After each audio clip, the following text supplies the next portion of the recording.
How does a man become cold-hearted and strong? You see them everywhere. The guy who doesn't chase anyone, the man who walks away without explanation, the one who seems completely untouchable, like nothing can break him. And maybe you've wondered, were they always like that? Did they just wake up one day and decide to become cold? Or did something happen to them? Something so devastating that it fundamentally changed who they are. Here's the truth that nobody wants to admit. Cold-hearted men aren't born, they're created. They're forged through pain, betrayal, and disappointment. They're sculpted by a world that punished them for being vulnerable. And the strength you see? It's not a gift, it's armor. Heavy, suffocating armor, built from the wreckage of who they used to be. If you're someone who's been hurt, used, or betrayed, and you're trying to understand how to protect yourself without losing your humanity entirely, then make sure to subscribe, because what I'm about to share might change how you see strength forever. Let's start with a reality check. Every cold-hearted man you've ever met was once soft. He was once the guy who cared too much, who loved too deeply, who trusted too easily. He was the man who showed up for everyone, who wore his heart on his sleeve, who believed that kindness would be returned with kindness. He was innocent in a way that most people can't even remember being. But then, life happened. Maybe it was a woman he loved with everything he had, who walked away like he meant nothing. Maybe it was a best friend who stabbed him in the back over jealousy or money. Maybe it was a family that was supposed to protect him, but instead abandoned him when he needed them most. Or maybe it was society itself, teaching him that his feelings don't matter, that his pain is invisible, that he's supposed to just man up and deal with it alone. Whatever it was, something broke inside him. Not all at once, but slowly, like a crack in a dam that gets wider every time someone disappoints him, every time someone uses him, every time someone proves that his vulnerability is a weakness people will exploit. And here's what most people don't understand. Becoming cold-hearted isn't a choice, it's a survival mechanism. It's what happens when your mind realizes that staying open and trusting is literally destroying you. Your brain, in its desperate attempts to protect you, starts building walls, thick, impenetrable walls that keep everyone at a distance. Psychologists call this an avoidant attachment style. It's when you've been hurt so badly that your subconscious mind decides, never again. Never again will I let someone get close enough to hurt me like that. Never again will I trust someone with my heart. Never again will I be that vulnerable. So, how exactly does this transformation happen? It's not overnight. It's gradual, almost invisible, until one day you wake up and realize you don't feel anything anymore. Stage 1 is the wound. Something happens that cuts you deep.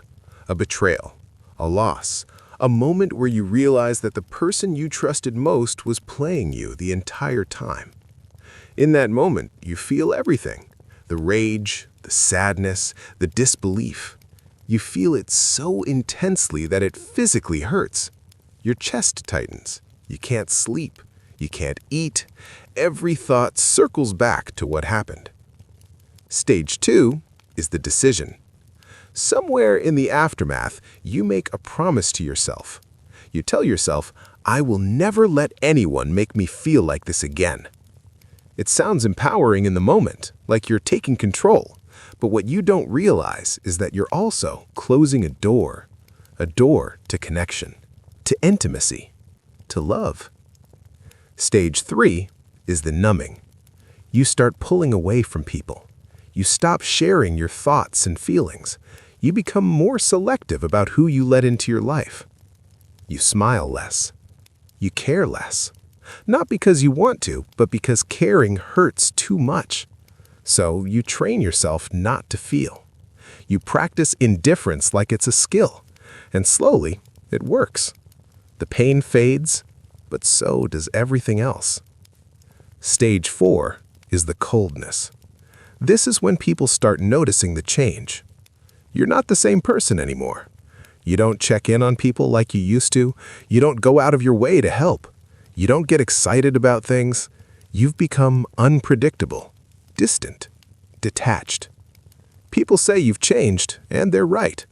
But what they don't understand is that you didn't change because you wanted to. You changed because you had to. Now, here's where things get complicated. Because from the outside, this coldness looks like strength. People see a man who doesn't chase, doesn't beg, doesn't break down, and they think that's a strong man. That's someone who has it all figured out. But is it really strength? Or is it just numbness disguised as power? True strength isn't about feeling nothing. It's about feeling everything and still choosing to move forward. It's about being hurt and still choosing to trust again. It's about having your heart broken and still believing that love is worth the risk. The cold-hearted man has convinced himself that not caring is strength. But deep down, in the quiet moments when he's alone, he knows the truth. He's not strong, he's scared. Scared of being hurt again. Scared of being vulnerable. Scared of letting someone see the real him and deciding he's not worth staying for.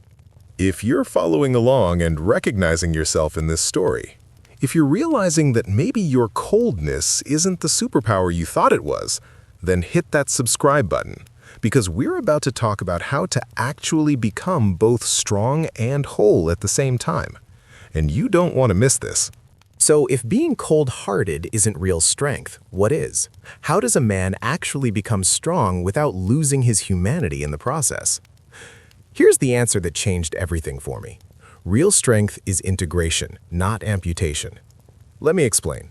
When you become cold-hearted, you're essentially amputating a part of yourself. You're cutting off your ability to feel, to connect, to be vulnerable.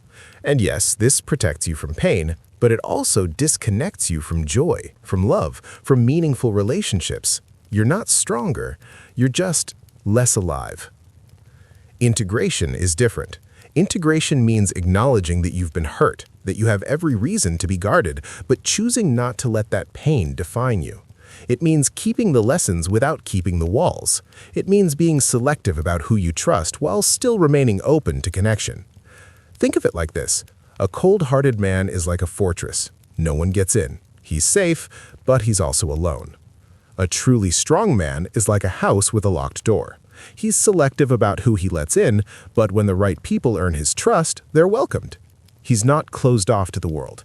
He's just careful about who gets access. Let me break down what real strength actually looks like. First, a truly strong man has boundaries. He doesn't let people walk all over him, but he doesn't build walls so high that no one can reach him either. He knows the difference between protecting himself and isolating himself. Second, a strong man can be vulnerable with the right people. He understands that vulnerability isn't weakness, it's courage. It takes more strength to open up after you've been hurt than it does to shut down completely. Third, a strong man has emotional control, not emotional absence. He feels anger, sadness, joy, and love, but he doesn't let those emotions control him. He acknowledges them, processes them, and then decides how to respond. Fourth, a strong man can walk away without hatred. When someone betrays him, he doesn't become consumed with revenge or bitterness. He simply removes that person from his life and moves forward. No drama, no explanation, just peace. And finally, a strong man knows that healing isn't weakness. He understands that the scars he carries don't have to dictate his future. He does the work to process his pain so that he doesn't project it onto innocent people. Here's what nobody tells you about being cold-hearted. It has an expiration date on its usefulness. In the beginning, it protects you. It helps you survive. It gives you space to heal. But if you stay cold for too long, it stops being protection and starts being a prison. You'll wake up one day and realize that you haven't had a real conversation in months, that you can't remember the last time you laughed genuinely, that you've pushed away everyone who actually cared about you because you were too afraid to let them in.